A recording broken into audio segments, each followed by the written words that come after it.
GD করার সাথে সাথে আসামিকে পুলিশ গ্রেফতার করবে নাকি?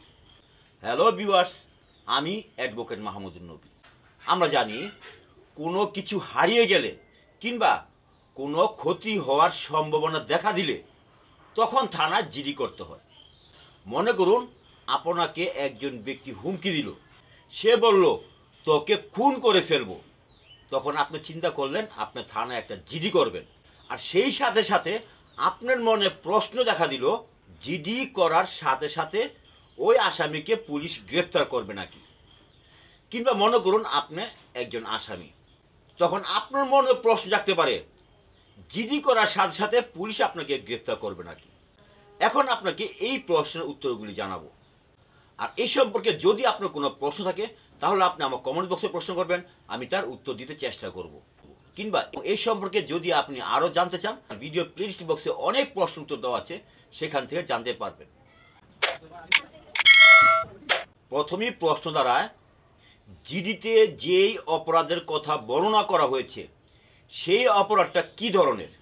এই প্রশ্নের উত্তর হলো সেই অপরাধটা হলো অআমলযোগ্য অপরাধ। এখন আপনার মনে প্রশ্ন জাগতে পারে অআমলযোগ্য অপরাধ কাকে বলে? সাধারণ অর্থে অআমলযোগ্য অপরাধ হলো ক্ষুদ্র অপরাধ, ছোট অপরাধ, অর্থাৎ যে সকল অপরাধের সাজা 3 বছরের কম সেই সকল অপরাধকে আমরা আইনের ভাষায় অআমলযোগ্য অপরাধ বলে থাকি। তাহলে প্রশ্ন হলো জিডি করার সাথে সাথে পুলিশ কি আসামিকে গ্রেফতার করবে না? এই প্রশ্নের উত্তর বলা যায় না। জিডি করার সাথে সাথে পুলিশ আসামিকে গ্রেফতার করবে না।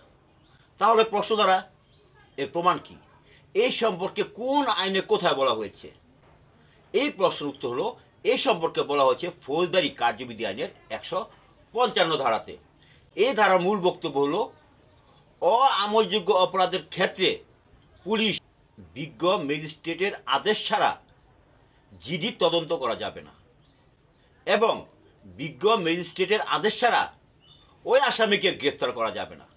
সুতরাং এই ধারা থেকে স্পষ্ট বলা যায় জিডি করলে আসামির সাথে সাথে গ্রেফতার হবে না, এই ক্ষেত্রে ম্যাজিস্ট্রেটের আদেশ প্রয়োজন। তাহলে আপনার মনে প্রশ্ন দাঁড়ায় আপনি তো ন্যায় বিচার পেলেন না। না, এই ধারণা আপনার সম্পূর্ণ ভুল।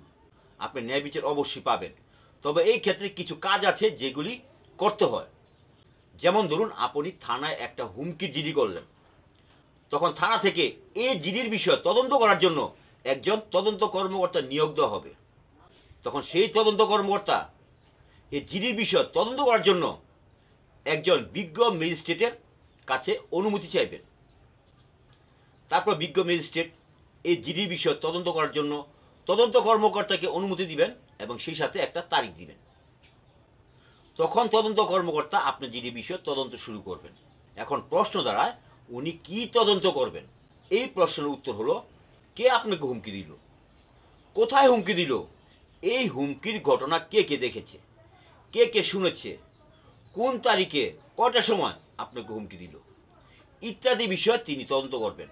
এবং তদন্ত করার পর উনি যদি তার সত্যতা প্রমাণ পান তখন তিনি আদালতে একটি প্রসিকিউশন রিপোর্ট অর্থাৎ তদন্ত প্রতিবেদন বিজ্ঞ ম্যাজিস্ট্রেটের কাছে জমা দিবেন। তখন বিজ্ঞ ম্যাজিস্ট্রেটের কাছে ওই বাদীকে হাজির হতে হবে এবং বিজ্ঞ ম্যাজিস্ট্রেট ওই বাদীর কথা শুনবেন, তদন্ত প্রতিবেদনের বিষয়ে শুনবেন। শোনার পর উনি কি করবেন? উনি ওই আসামিকে একটা সমন পাঠানোর জন্য আদেশ দিবেন। তারপর মনে করুন সেই সমনটা ওই আসামির কাছে নিয়ে যাওয়া হলো। আসামির সমন পাওয়ার পর কি করলেন? উনি তো মনে করতেছেন উনি ওই এলাকার একজন প্রভাবশালী ব্যক্তি, ওনার কথায় সবাই উঠে আর বসে। চেয়ারম্যান মেম্বার তার পকেটের মধ্যে। উনি এই সমনকে অবজ্ঞা করলেন। যদি তিনি বিজ্ঞ ম্যাজিস্ট্রেটের আদেশ মোতাবেক কোর্টে হাজির না হন তখন বিজ্ঞ ম্যাজিস্ট্রেট তাকে গ্রেফতার আদেশ দিবেন, অর্থাৎ তার নামে ওয়ারেন্ট জারি করা হবে। তখন পুলিশ তাকে গ্রেফতার করবে।